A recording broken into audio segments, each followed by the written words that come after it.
Les vraies voix sur Sud Radio avec Philippe Bilger, Yael Mellul et Chloé Nabédian. Toutes les vraies voix ont réveillonné chez elles, plus ou moins confinées hier, mais en respectant a priori ce qu'avaient demandé les forces de l'ordre et le gouvernement, à savoir 6 personnes maximum. Soyez sages, n'allez pas dans la rue pour lancer des feux d'artifice. Mission accomplie ou pas pour la police? C'est la question qu'on vous pose sur le Twitter de Sud Radio. Vous votez, on fera un point dans un instant sur les sondages et puis on va aussi vous donner la parole au 0826 300 300. Ça, c'était hier à 20h. On aurait dû partir faire la fête. Impossible. Et la police veillait à ce que tout le monde soit rentré chez soi. Sauf que dans certains endroits quand même, on a pu assister à 2 ou 3 rave parties sauvages. L'une d'elles, dans l'Ille-et-Vilaine, a réuni des milliers de fêtards. C'est en Bretagne et cette rave party n'était pas encore terminée il y a quelques heures. Les gendarmes avaient essayé d'y mettre un terme. Ils se sont fait caillasser. Ils ont reçu des jets de bouteilles et ils n'ont pas pu évacuer les fêtards. Mission accomplie ou pas pour la police? C'est la question qu'on vous pose et c'est celle aussi qu'on pose à Julien au 0826 300 300. Bonsoir à vous, Julien. Oui, bonsoir. Bienvenue sur Sud Radio. Vous êtes policier de nuit dans l'Essonne, vous avez de la chance parce que hier vous n'étiez pas en faction quand même. Il faut bien que vous vous reposiez quand même une fois de temps en temps. Vous l'appréhendiez d'abord ou pas cette nuit du 31 décembre en tant que policier? Elle vous paraissait difficile à gérer? Alors, il semblerait que Julien soit à nouveau confiné. On va essayer de le retrouver dans quelques instants.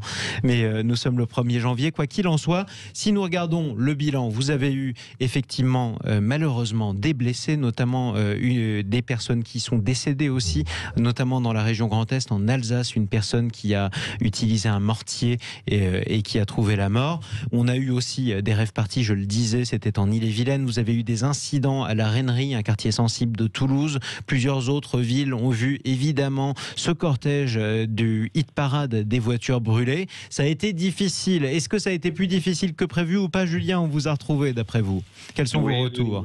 Oui, alors, écoutez, je pense pas que ça a été plus difficile que prévu. Après, par contre, ce qui est bien utopique, c'est nous faire croire qu'on peut contrôler toute la population et leur empêcher de faire des soirées, de se rejoindre. C'est impossible. Ce qui s'est passé, du coup, cette année, c'est que les gens sont allés chez des amis et ils sont restés sur place. Voilà. Et ça. Donc, ils sont pas sortis pour respecter le couvre-feu, mais ils l'ont plus ou moins violé pour être plus de 6 en moyenne là où ils étaient. Exactement. Et c'est ce qui s'est passé. Beaucoup de personnes sont restées sur place pour rester avec leur famille ou avec des amis, généralement plus que 6. Et ça, c'est impossible de gérer. Bien sûr. La population, c'est impossible. Donc, ça, c'est la première chose. Comment on explique malgré tout, Julien, que dans l'Ille-et-Vilaine, par exemple, vous ayez plusieurs milliers de fêtards qui se réunissent? Alors, c'est pas vos collègues policiers, c'est vos camarades gendarmes. Mais normalement, ce genre d'événement, ça se lance sur les réseaux sociaux. C'est pas très compliqué. A priori, peut-être ai-je tort, de se rendre compte qu'il y a plusieurs milliers de personnes qui vont venir au même endroit à cette heure-là, alors qu'elles n'ont pas le droit de le faire.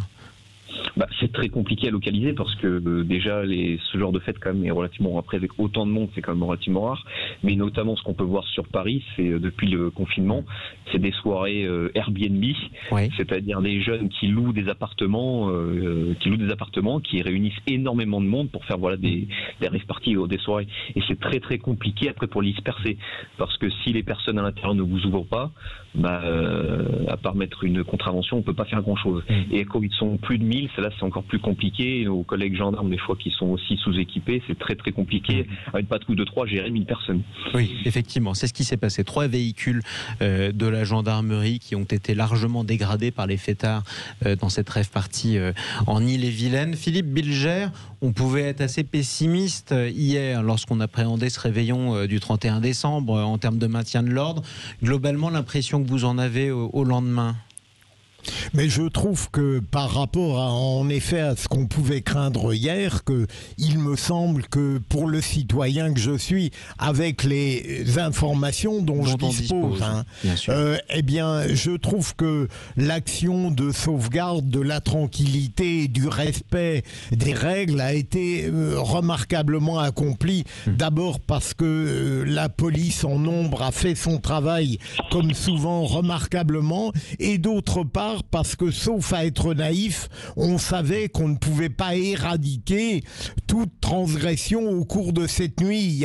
Et moi, les transgressions de ces rêves sauvages ne me font pas rire. En réalité, je suis effaré par le manque de responsabilité des gens qui, pour donner l'impression qu'ils sont iconoclastes, anarchistes, capables d'audace, font le pire au détriment des gens. Mais je remercie et félicite la police qui, comme d'habitude, a fait son travail très remarquablement et diminué autant que possible les incidents. Ce qu'a confirmé d'ailleurs, en tout cas l'entourage de Gérald Darmanin, le ministre de l'Intérieur, qui disait dans l'ensemble, la nuit, c'est au vu des premières remontées assez bien passé. Alors il y a eu des dégradations. Et moins de voitures brûlées, Jean-Marie. A priori, moins de voitures brûlées.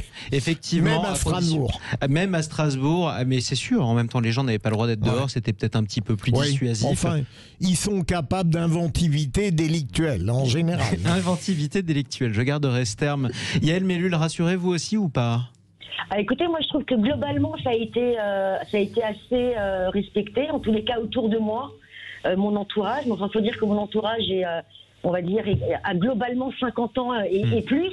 Donc, on est peut-être un petit peu plus sage que forcément que la jeunesse, mais en même temps, la jeunesse, elle est prévenue. J'ai encore en mémoire ce fameux sondage qui avait été publié il y a 2 semaines par la MAF sur les jeunes qui avaient prévenu qu'ils allaient faire la teuf, selon leurs propres termes, et qu'ils allaient se lâcher.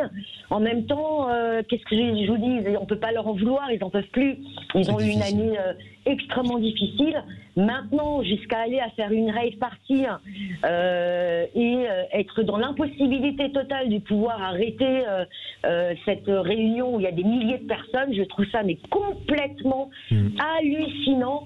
C'est comme si ils s'étaient, je sais pas, ils se sentaient, ces jeunes-là se sentaient investis d'une mission révolutionnaire.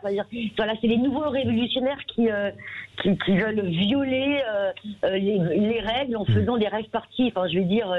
Faut raison garder. Enfin, si à côté de ça, on avait une campagne de vaccination solide, bon, ce serait pas aussi dramatique, mais comme c'est pas le cas, on peut s'attendre à ce que dans 2-3 semaines, on se reprenne un bon coup de bambou derrière la tête. Ça fait partie des risques, en tout cas. J'ai peut-être, avant de redonner la parole à Chloé Nabédian, une autre question, Julien, c'est cette question du flagrant délit, parce que vous l'avez dit, effectivement, c'est difficile d'entrer dans le domicile d'une personne qui manifestement est en train de faire la fête, malgré tout. Ça a pu arriver dans des rues, dans beaucoup de rues de nombreuses grandes villes. Quand vous entendez, quand il y a 50 personnes dans un appartement et que la musique est très forte, ça s'entend. Que peut faire la police dans ces cas-là? Il ne faut vraiment pas qu'elle entre. C'est quoi la marge de manœuvre pour vous et vos collègues? La marge de manœuvre, une intervention généralement de police secours, ça se passe comme ça. On a appelé pour un tapage, une cinquantaine de personnes, une cinquantaine de jeunes qui font la fête. On va sur place, on frappe. Au pire des cas, si tout se passe bien, dans la plupart des cas, les gens ouvrent. Oui. On leur demande de baisser la musique, ils baissent la musique et ça s'arrête là.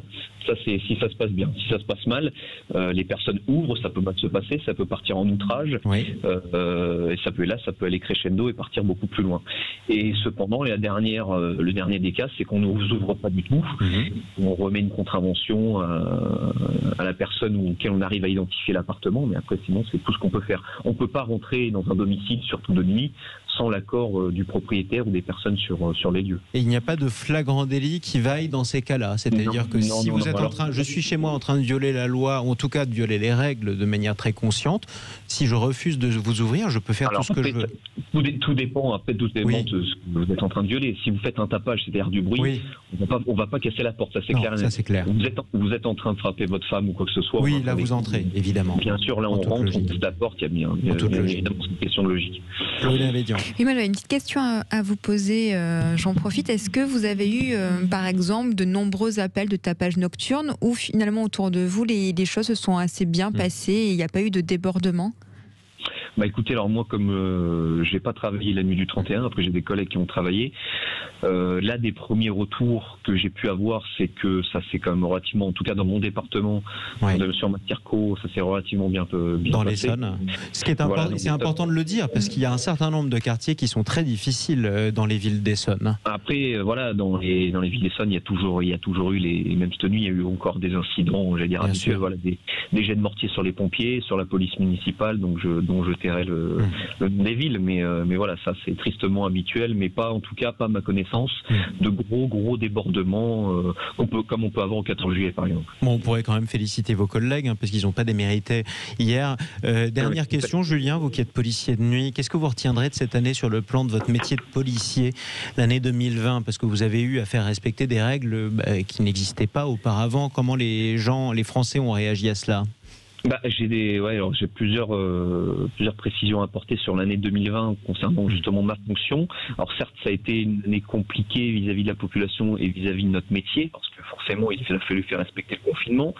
Et en plus, on a eu un gouvernement qui nous a un peu tourné le dos à plusieurs reprises et qui nous a laissé sous-entendre que nous étions des crapules racistes et ce qu'avait sous-entendu en tout cas de violence et des auteurs de violence. Est-ce que beaucoup de vos collègues avaient reproché à Christophe Castaner quand il était encore ministre de l'Intérieur? Évidemment, et le président de la République également. Et c'est pour ça que j'aimerais préciser que la grogne des policiers pour l'instant n'est pas terminée, que beaucoup de collègues maintenant font la grève du zèle, c'est-à-dire qu'ils ne font plus d'initiative, ils ne sortent plus, ils disent attendez, si on est raciste à chaque fois qu'on va contrôler quelqu'un ou quoi que ce soit, on ne verbalise plus. On n'intervient plus, on n'intervient que sur appel, voilà, comme ça on nous requiert et on n'aura pas de problème comme ça. Et ça vous le constatez jour après jour et ça continue? Ah oui, mais tout à fait, Je vais vous prendre un exemple. Après, je vais pas dire de nom quoi que ce soit. J'ai des collègues qui ont été auditionnés pour avoir pris en charge un véhicule. C'est-à-dire maintenant, la police n'a plus le droit de prendre en charge un véhicule. C'est-à-dire vous prenez la fuite. Si il n'est pas avéré que vous avez commis un crime de sang, on ne peut pas vous arrêter comme ça. Vous prenez la fuite, on vous laisse prendre la fuite. Voilà. Et ça, c'est un sentiment d'injustice qui est énorme. Et voilà, ça c'est un exemple parmi tant d'autres d'injustice dans notre fonction. Mais bien sûr, sauf que la plupart des gens ne le savent pas. Et voilà, je pense qu'il faut que les gens le sachent qu'on ne peut plus rien faire. On ne peut plus rien faire parce que si on agit de façon trop coercitive, on va être violent, on va être lynché sur la place publique par les médias. C'est une catastrophe. Et surtout, on n'a aucune reconnaissance de nos gouvernements qui est normalement derrière nous, qui est là pour nous épauler. Et ça, on a perdu totalement confiance envers nos gouvernants. Donc c'est très très compliqué. Donc les collègues là n'ont plus aucune motivation. C'est une catastrophe. C'est très difficile. Philippe Bilger. Avec des refus d'obtempérer qui se multiplient. Donc la difficulté de la tâche policière, absolument. Et vous comprenez, Philippe Bilger, vous, cette grogne des policiers, ce désarroi? Non seulement je la comprends, mais pardon de jouer au vieux sénateur judiciaire, mais j'ai défendu et j'ai soutenu la police autant que j'ai pu à chaque fois qu'elle avait un comportement honorable, c'est-à-dire dans la plupart des cas. Julien? Oui. Julien, autre question que je pourrais vous poser justement. Vous aviez demandé à un certain nombre de collègues le départ de Christophe Castaner, qui était accusé de vous avoir lâché. Qu'est-ce que Gérald Darmanin, son remplaçant au ministère de l'Intérieur, a changé pour vous? Alors bon, là c'est un autre personnage. En tout cas, on dirait qu'en tout cas, il paraît quelqu'un qui nous soutient. Ça c'est clair. Sur le papier, il n'y a pas de souci. Mais après, sur les faits, il n'y a rien. On est d'accord qu'il n'y a rien qui se passe. Il avait déclaré justement par rapport au refus d'obtempérer que ça allait cesser, tout ça machin. Quelques semaines plus tard, on a eu cette fameuse note de service qui nous interdisait les prises en charge.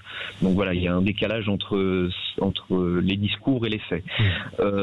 Par rapport aussi également à la plateforme qui va être créée ou qui veut être créée par rapport au trafic de stupéfiants. Alors, comme si on ne savait pas que les points de deal n'étaient pas à tel ou tel endroit. C'était l'idée de Gérald Darmanin, effectivement. Voilà, si vous êtes voisin d'une plateforme de deal, d'un lieu de trafic de drogue, veuillez le signaler à la police. La police ne les connaît pas, ces points-là? Mais sauf que, oui, mais on les connaît, mais bien évidemment qu'on les connaît. On connaît pratiquement tous les points de deal. Mais c'est évident, c'est évident. C'est pas ça qui va changer. C'est vraiment de la poudre aux yeux de dire ne vous inquiétez pas, on gère le truc. Sauf qu'ils ne savent, ils savent plus quoi faire. Pour les refus d'obtempérer, ils savent plus quoi faire. Pour la délinquance, ils savent plus quoi faire. Parce que on sait très bien que le problème, il est aussi au niveau de la justice. C'est un très très gros problème au niveau. Mais si vous les connaissez, pourquoi n'y allez-vous pas, monsieur? Parce que justement, on y va. Mais vous savez qu'on a des personnes qu'on interpelle 20, 30, 40, 50 fois pour les mêmes faits et qui sont toujours au même endroit le lendemain. Je peux vous sortir des tas d'exemples où on interpelle des gens une fois, deux fois, trois fois, au bout d'une semaine, 2 semaines, 3 semaines. C'est hallucinant. C'est hallucinant. On a des fois des individus sur les points de deal qu'on interpelle plusieurs fois par mois qui ne passent jamais par la case prison. Jamais. Jamais, Yael Mellul? Moi, je voudrais renouveler mon soutien aux policiers. Vraiment, je le fais dans l'écrasante majorité des cas. Philippe le rappelait, puisque, enfin, je veux dire, pour moi, vraiment dans la majorité des cas, ce sont des policiers, sont des personnes qui ont un courage mais absolument exemplaire et qui sont de moins en moins soutenues aujourd'hui, alors qu'en face, la violence se fait de plus en plus puissante. Donc, ils sont dans une position absolument, je veux dire, cascaïenne, puisqu'on leur donne de moins en moins les moyens d'être confrontés à une violence qui est de pire en pire. Alors je sais pas où on va aller avec ça. Regardez, la rave party, elle s'est arrêtée cet après-midi. Oui, c'est ça. Comment c'est pensable, quoi? Et comment c'est possible? C'est que c'est assez difficile de. Possible. Mais vous avez 2000 personnes à interpeller en même temps. C'est assez difficile d'amener au fin fond de l'île-et-Vilaine suffisamment de CRS qui soient en mesure. Il aurait dû y avoir une préparation. Attention, je ne pointe pas du doigt du tout les forces de police, les forces de l'ordre. Mais il aurait dû y avoir. On s'y attendait. Ça fait je sais pas des semaines que c'était organisé cette rave party. Les forces de l'ordre n'avaient pas les moyens d'être confrontées à une telle situation et c'est ça qui n'est pas normal. Et c'est ça que vous confirmez effectivement, Julien. Chloé Nabédian? Oui, alors par rapport à cette situation que je trouve dramatique dans vos propos, Julien, quand vous dites justement que les policiers ont perdu vraiment tout l'intérêt qu'ils avaient dans leur métier avec une énorme démotivation, c'est vraiment pour moi ce qui m'a perturbé par rapport à ce que vous avez dit et j'espère vraiment que les actions pourront être mises en place pour cette année 2021 pour vous permettre vraiment de nouveau avoir les moyens et la motivation nécessaires pour pouvoir accomplir votre travail. Mais justement, tiens Julien, dites-nous ce qu'on peut vous souhaiter de concret et de plus urgent pour vous et vos collègues pour 2021. Qu'est-ce que vous accueilleriez à bras ouverts qui changerait les choses? Oh là là, tellement de choses. Il y a tellement de choses à changer malheureusement. Après, ça va être. Ça va être difficile. Ça va être difficile. Non, voilà, surtout je dirais pas des moyens matériels parce que je pense on a les moyens matériels au jour d'aujourd'hui.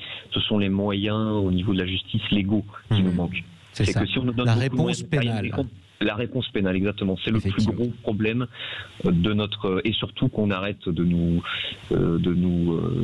lyncher dès qu'il y a une vidéo sortie de son contexte ou quoi que ce soit, qu'on laisse faire les enquêtes, qu'on laisse faire la justice, et après on établir des sanctions, mais pas avant. Comme on a pu trop le voir trop souvent, et ça c'était... Ça, c'est insupportable de nous voir toujours. On n'a pas de présomption d'innocence et ça, c'est inacceptable, surtout auprès de nos gouvernants. En tout cas, on vous souhaite bon courage. On vous souhaite à nouveau une merveilleuse année 2021. Bon courage dans votre métier, Julien, d'abord. Et puis, tout ce qu'on peut vous souhaiter aussi en dehors du travail. Il n'y a pas que le travail dans la vie, quand même, mon cher exactement, Julien. La santé, la famille, tout le reste, bien sûr. On va faire la liste de tout ce qu'on peut vous souhaiter, en tout cas. Mais du coup, vous voyez, c'est ça qui est assez dur. On parle toujours en France des trains qui n'arrivent pas à l'heure. Regardez, a priori, les chiffres sont pas trop mauvais par rapport à ce qui aurait dû se passer sur le 31 décembre, mais il y a les images de cette rave party dans l'île-et-Vilaine. Et du coup, on vous pose cette question sur le Twitter de Sud Radio. Est-ce que c'est une mission accomplie pour la police, ce réveillon confiné? Vous répondez non pour l'instant à 67% d'entre vous sur le Twitter de Sud Radio. Allez, les débats des vraies voix reviennent dans quelques instants. On va parler de la culture, les métiers de la culture, en particulier le théâtre, l'opéra, le cinéma, tout ce qui manque à beaucoup de Français et qui ne pourra pas rouvrir le 7 janvier. Ça a été une annonce du gouvernement aujourd'hui. Est-ce que c'est une bonne décision ou est-ce qu'au contraire c'est une erreur? À tout de suite.